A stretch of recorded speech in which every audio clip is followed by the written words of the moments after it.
don't stand up, sit down.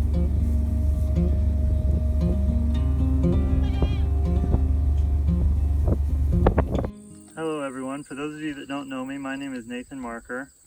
I live in south central Kansas at the southern tip of the Flint Hills. I work with my dad and we run about 500 head of cows and calves. When I was about 14 or so, I was introduced to goats, and since then have brought them into the operation and really tried to diversify and make them compatible with the cattle herd.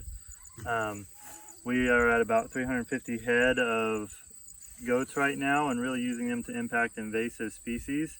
Some of you that were here last year probably are going to find this familiar. This is a very similar presentation to the one I gave last year.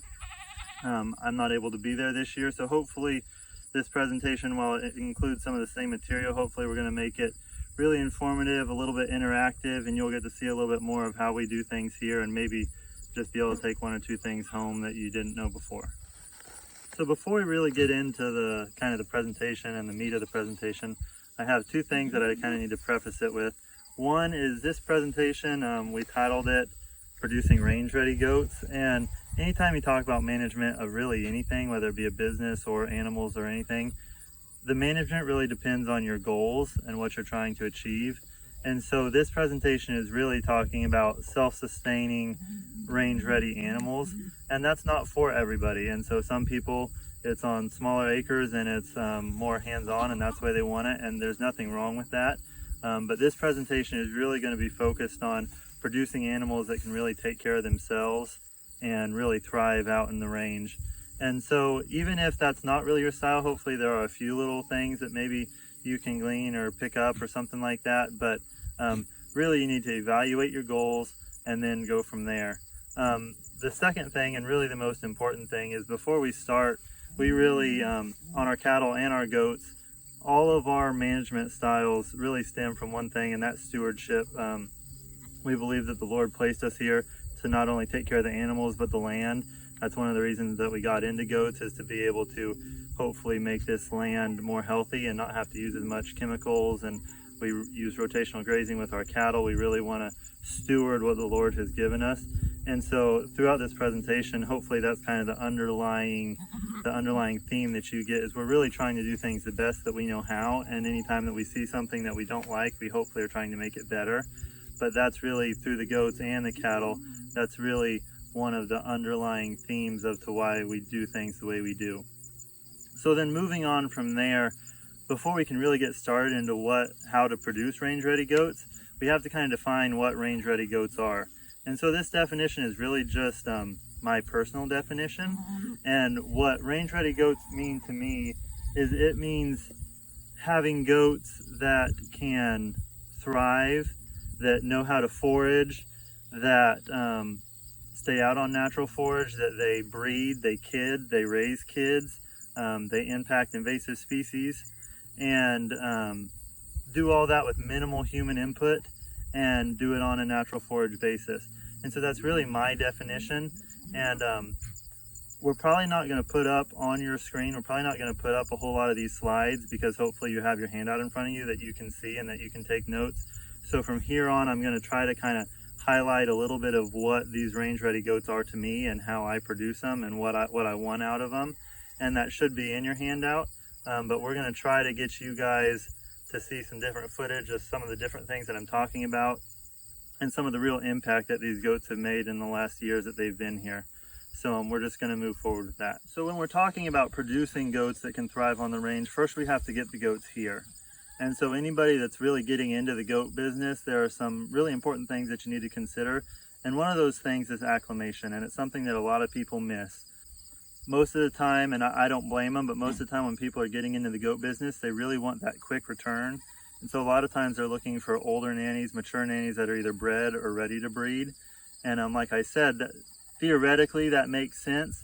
But especially if you're with the way goats are kind of spread out and you can't always find what you want right next to you, when you're hauling goats from long distances and from places that aren't your climate and aren't your terrain and aren't your forages, that can be really hard on goats, and especially mature goats. And so a lot of people try to get those mature nannies, and then a lot of times it takes 2 to 3 years before those mature nannies will really acclimate, just because things are so much different. I mean, climate wise, you can have hot and humid to dry and arid, you can have cold and wet. There's just so many different climates. Then I think almost one of the more important things is the forages. Nannies that come from the hill country of Texas, I've personally done it and seen this firsthand. When I was first starting, we brought some Syfan nannies up from the hill country and brought them here, and the forage is completely different. And those nannies didn't know what to do, because from the time that kid is born, that nanny is teaching that kid what to forage on and what to eat. So when you bring a nanny somewhere and plop her there, she has to completely relearn, and especially if you don't have an existing herd for them to kind of follow, that can be really hard on the nanny, especially then when you add in the change of climate and the change of terrain. And so I normally advise people whenever they ask me, I say, it seems like it's going to take a little bit longer, but in the long run, I think you are better off getting young doelings, probably just weaned, if not just a month weaned. Bring them up, get them used to you, hopefully before winter, get them settled in, and then they really move into those winter months and the changes of seasons without really knowing any different, because they haven't even lived a full year, and so they're moving in, their body's changing with that climate, and then they're also learning that forage as it moves. It's not as drastic as if you were to bring a mature nanny. A lot of times people really want to breed that doeling the first year, again, to get a quick return. That's not something that I personally do. We'll get into feeding later, but I want my nannies to grow and to develop and to breed on natural forage. I'm not one to push those, and so I really like to let those young doelings really acclimate, grow, and get ready to breed, and so then I will kid them as 2-year-olds. So really just letting that goat have the ability to get acclimated is really a big deal. So if you don't have a choice and you have to bring them from somewhere quite a ways away, you need to have acclimation in your mind. And if you have a choice, it's always easier on the goats and on you to bring them from somewhere that mimics your climate and your management style. Management style is huge. So after acclimation, what we're really looking for, the way that Dad and I put it, is type and kind. What type of goat, what body style, what kind of animal really needs to be out here. And one of the first things that I always say that I need out of a goat is athleticism. These goats behind me, during the summer they may not travel quite as much, but during the winter these goats are on about 1,000 acres, and so they are covering this 1,000 acres at least every couple days in the winter. A lot of times more than 1,000 acres. They'll go around it 1.5 times or 2 times looking for forage. So I need goats that are very athletic. We're trying to impact invasive species, so they need to be able to balance. They need to be able to jump. A lot of times you'll see these nannies standing up against trees and brush, balancing on their back feet. Sometimes they'll just be balancing straight up, trying to get to leaves and such. So we need these goats to be athletic. With that athleticism, I normally tend to kind of want to be in the middle. I don't want to be a real light framed, light meated, dairy type animal, but I also don't want to go too heavy, and that includes both bone and meat. When we get animals that are too heavy boned and carry too much meat, you start to lose their functionality. We've seen that in several different species, in hogs and in some breeds of cattle that really have trouble breeding and have trouble moving because we've bred for such big animals that they really can't function. And I have to have these animals that can move and that can forage. And so that's really my biggest thing. The next thing that we really need in type is we need the females to be feminine. We need depth. We need those bodies to be able to hold those twins or triplets. But we want a real feminine look. We want a nice feminine neck and head. And the males the same. We need the masculinity. The males often get overlooked because we're obviously choosing females that can survive this terrain and move this much around. But the males, because they're not out with them all the time, the males often get overlooked, and then you turn them in for their 1.5 months of breeding, and they can't keep up, and they can't get the breeding done. And so that's one thing that we really have to focus on, is that we're not just looking at the females, but we're looking at the males. We want that masculine male, that big, meaty masculine male, but we also need him to be just as athletic and just as functional, because I want those nannies to be bred as soon as possible. And I also need those bucks to be able to keep up and to keep that breeding season going. And so the masculinity and the functionality of the males is very important. Both of those we need we need, in the females, we need good functional udders. We need decent milk, but we need them to hold it well. We need good teats, well attached. We don't want fish teats. We don't want extra teats. In the females and males, we need a good bite. We need good teeth. If they don't have a good bite and good teeth, they can't forage well. So that's one thing that we check. We also want good feet and good legs because, like I said, we need these animals to be able to move out and to be able to cover the country and to be able to do it well. So those are mostly the things that we look at. I check teats and udder and baby kids right when they're born, and when I tag, I will check bite and teeth at weaning on anything that I'm keeping or selling as breeding stock, because that's not something that you want to let escape you, because it can really come back to haunt you down the road. One of the things that can really be a hot topic, especially in this Spanish breed, is feeding. And again, it goes back to what I said at the beginning. It really depends on your goals. For me, I need a nanny that is going to be out naturally foraging, but I also understand that during the winter months and during gestation, there may be some needs that aren't going to be met on this natural forage. There isn't a whole lot of protein in a lot of this natural forage. Now, goats are going to be out in the winter. They do a lot of foraging in the winter, but there may be a time when there needs to be some feeding. The thing about feed that we want to remember is feeding and feed should be a tool in your toolbox, not the rule. And so as you're thinking about feed, there are strategic times just like that. Like I was saying, in the middle of winter, I may give them a little bit of energy. And what that feed looks like to me, it kind of depends on the year. It depends on what's available. It depends on what's cheapest, and it depends on what's going to work the best. Some years, most years, we feed our cattle DDG. I've used that sometimes in the past with the goats. I have used some whole kernel corn, which a lot of people, especially in the Spanish world, are hesitant to do. They don't like that grain. Now, when I say that I use that, that's not pushing them to feed. I never push animals to produce like young bucks or doelings or anything like that.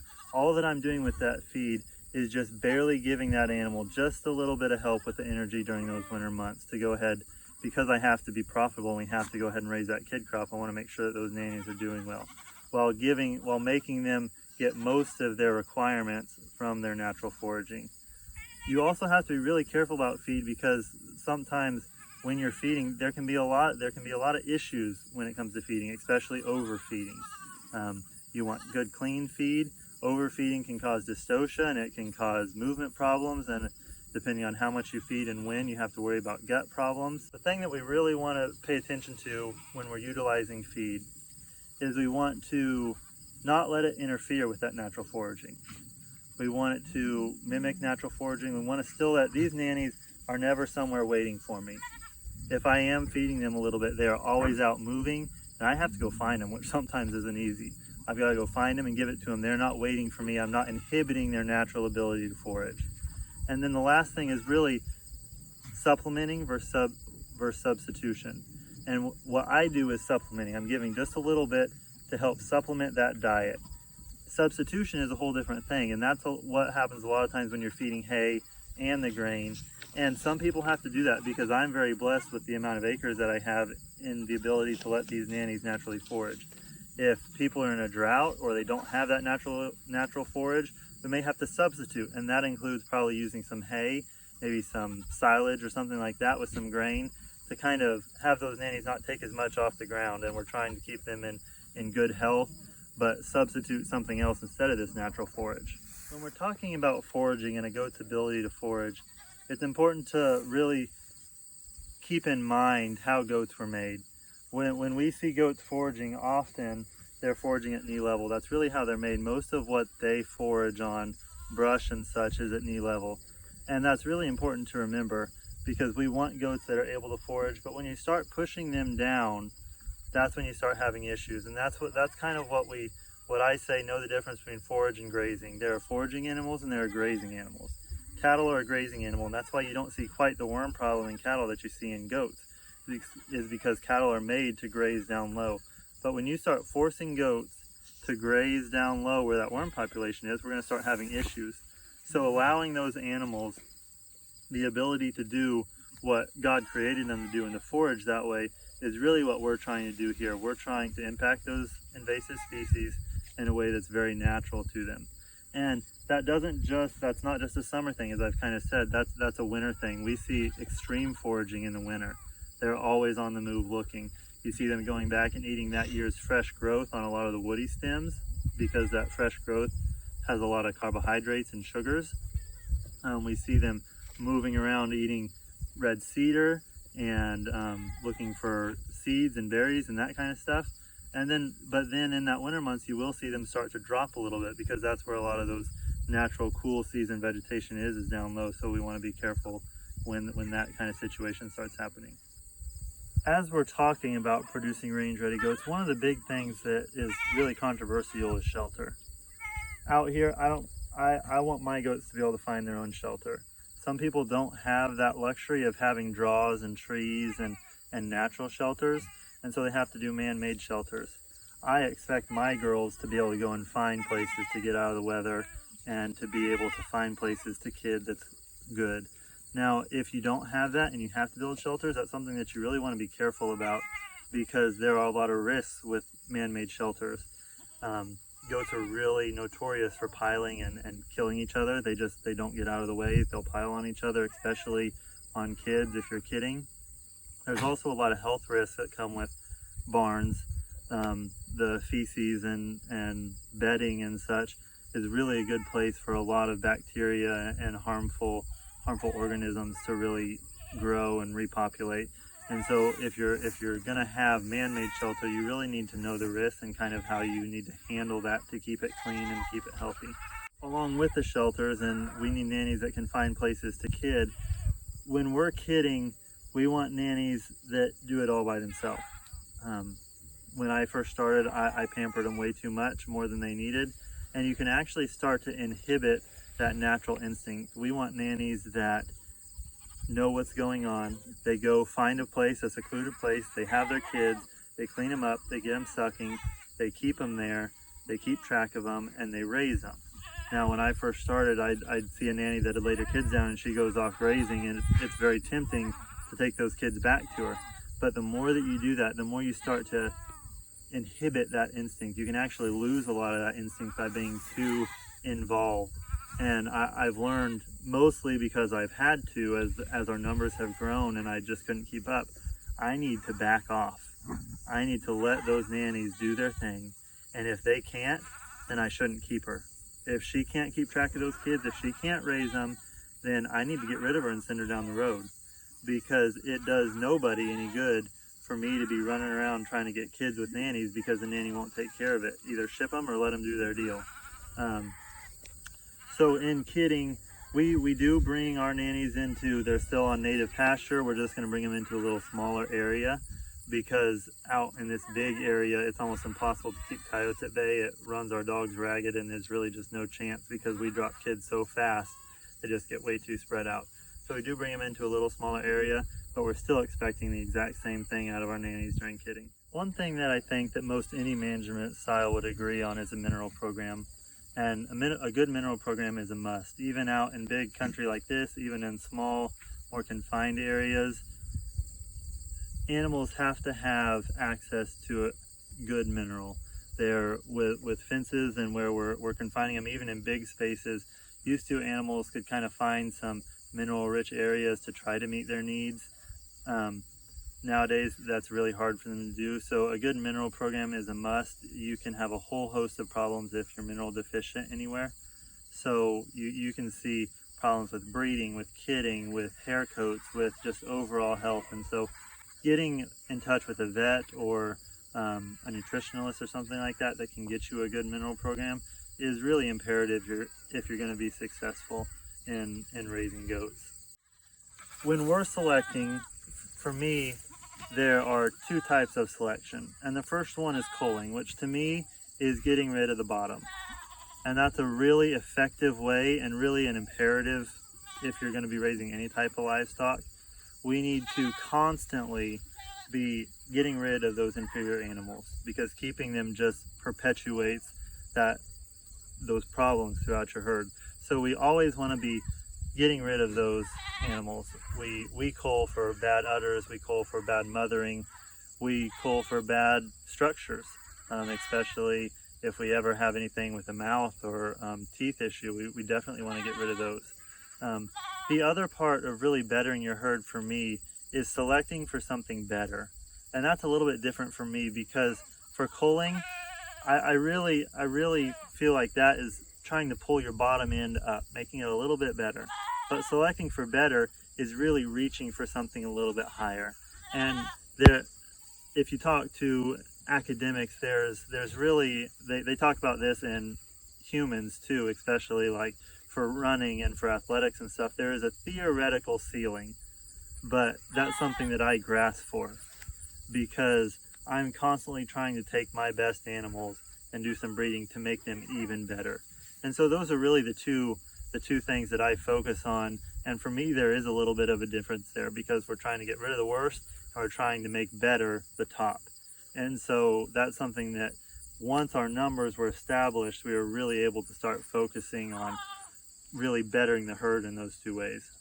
So now I'm going to tell you, I've kind of told you a little bit, but now I'm really going to go into just kind of how our system works. So this group of does behind me, there's about 150 nannies in here. This is our Syfan group that I really have, especially in the last few years, really tried to just make an excellent group of females. We have about 45 to 50 females in here that are either registered or on the way to being registered. All of our bucks now that we turn out on these females are registered. I try to really keep that 45 or 50 registered females as the very best individuals I have. That's the group that I keep my replacement doelings, and any replacement bucks that I keep or sell is really out of them. Those nannies have proven themselves. They're never first timers. They are at least second or third time kidders. They've proven that they can kid and raise twins and keep them together. That's kind of one of my ways of bettering the herd. Kind of like I was talking earlier, not necessarily, those aren't my, obviously, cold nannies. Those are the ones that I'm trying to reach higher with. And so this is our one herd. And then I also have another herd that's in a completely about 5 miles away. And that's a herd that's really just kind of fun for me. It's what we call a PSG herd. And it includes 3 different lines. It includes my Syfan bloodline. It has a little bit of Sawyer influence in it. And right now we're using some Kinsing bucks to cover them. And that's really just a fun herd. We're really just there. We're not necessarily tracking individuals or individual family lines or anything like that. We're just trying to make a really good goat that packs the meat on, but that also is very functional and maternal and really able to thrive in this system. And so those are really the 2 herds that we have. So both herds get treated the exact same. They're out here on natural forage all the time. We are trying to graze those invasive species, brush, cedar trees, hedge trees, Cerisa lespedeza for sure, especially in Kansas, and I think in Oklahoma that is a noxious weed. We are trying to get rid of it, but it also has some really good qualities for the goats, so we like to try to graze that down. So they're out all summer. I put bucks on the 1st of December for May kidding. I really like to try to mimic natural kidding times, which is, if you follow the deer, it's late April or May. And that's really to get past that really cold weather that the goats could have trouble with. We are in the spring, we are busy most of the spring. We start calving heifers in February, we calve cows in March.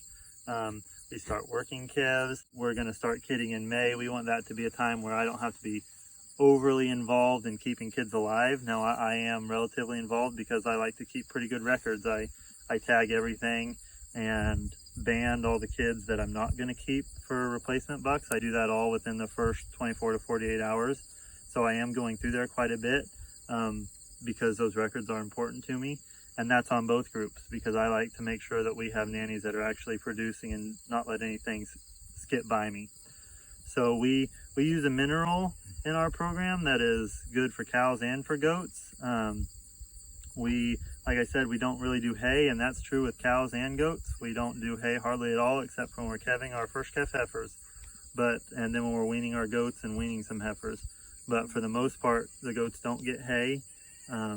They may get a little bit of feed in the winter just to bump that energy up. When it gets to be kidding time, we're going to move them down to their smaller kidding traps, mostly just for predators and to try to keep that predation level low. As soon as everything's about done, we start moving these girls out. When we move them out, we bring the herd into the pens, and we'll give the kids a CD&T shot, and we will check them all and make sure there's nothing that I missed banding wise.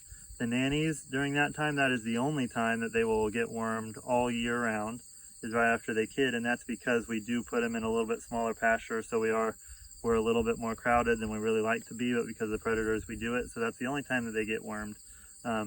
We do keep an eye on them, and if there is one that gets a little wormy out in the pasture during the year, we will spot worm them. This year I think there's only been one in each herd that has needed spot worming, and we're pretty pleased with that. But we expect that both because we hope to have relatively resistant goats, and we're letting these goats forage naturally on forage that's a little bit higher, so we don't expect to have to worm very much. We're going to let kids stay on their mom for 5 months unless they're billies, and they will be weaned at 3 months, and then we will start preparing them. We wean them and then we turn them back out, and the way that they get prepared is they get forgotten about. They will only develop on natural forage. They really don't grow at all until the next spring, and that's why I don't sell any replacement billies until they're at least 15 to 18 months old, because when they're 12 months old, they haven't really done much growing. They've just been maintaining through the winter on what they can get, and then when that spring forage gets here, man, they take off, and by the time they're 15 to 18 months old, they're raring and ready to go. Just to kind of finish up, I just want to kind of recap what I said at the very beginning. The most important thing through all this, no matter where you are in life, whether it be with livestock or with your work or wherever you're at, it really depends on your goals and how you want to be successful. Now there are helpful ways to be successful, but everything depends on what you want out of, in this case, your goats and your system. And so hopefully today, maybe I'm not claiming to be any kind of expert, but maybe there's something that may have pricked your attention and that maybe you could have gleaned something interesting from, hopefully, maybe. But just really remember to take it with a grain of salt, take it back to your operation, and then really evaluate it and see if it's something that's going to work for you. Don't just take it because I said it. Take it. I tell people a lot, especially if you're just getting into it, go visit some places. Go talk to some people. Go see other operations. My dad, before he started his cattle business, was a feed salesman. And he said one of the most valuable things that he got from that job was he got to see so many different operations. And there were some things that he said, I will never do that. And there were some things that he said, that's the way to do it. And then when he started his operation, he was able to take those pieces that he remembered and put it all together and then see if it all fit. And there were some things that he thought were really good ideas that we had to throw out because it just didn't work for us. And that's going to be the way it is for you too. So you take pieces from different producers, you take guidance from different people, you bring it back, and then you evaluate it. And that's important. You have to evaluate. You can't just do things based on emotion, unless it's a hobby. And if it's a hobby, again, that goes back to your goals. If it's just a hobby and you don't mind, then that's fine. It doesn't matter what people say. Have fun with it. If you're going for the bottom line, then you need to figure that cost, and you need to see what works and what doesn't. So really, just take that, see if it works for you. And I appreciate your time, and I hope that you enjoyed this little presentation, and hopefully you enjoyed some of the footage and some of the things that we showed you. I always try to be available. On your paper we have phone number, email, Facebook, website. There's multiple ways to get a hold of us. I always try to get back as soon as I can. I enjoy talking goats. If you're around the area, I enjoy taking you out if you want to see them. So just don't be afraid to give me a holler, and I hope that you guys have a good rest of the gathering. And I'm sorry that I couldn't be there. Hopefully next year we'll be there and maybe even bring some goats. So we hope to see you next year.